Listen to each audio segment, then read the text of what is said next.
Welcome to Luca and Miguel. Enjoy the video. You start by locking proportions so the hand reads on the body. First, mark wrist to knuckle roughly as 1/2 the palm height. This keeps fingers believable. Then draw a simple flow line from forearm into wrist to show twist and weight. This tells you which fingers press or relax.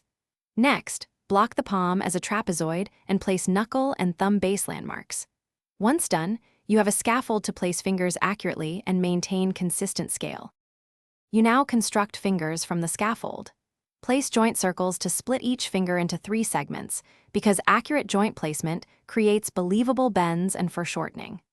Once joint marks are set, connect with tapered cylinder shapes to suggest volume. Rotate those cylinders to reflect pronation or supination. Make sure the fingers fan from knuckles about 10 to 20 degrees, and the thumb opposes at roughly 40 to 60 degrees. You finish by refining planes and small details that read as skin and bone. Shade creases at knuckles, indicate short curved nails, and suggest tendons on the back of the hand. Then clean up scaffold lines so the silhouette is crisp. Once done, check negative spaces between fingers and adjust overlaps to improve readability. If the hand looks stiff, compress proportions slightly or alter wrist tilt. That single tweak often solves awkward poses and restores natural gesture.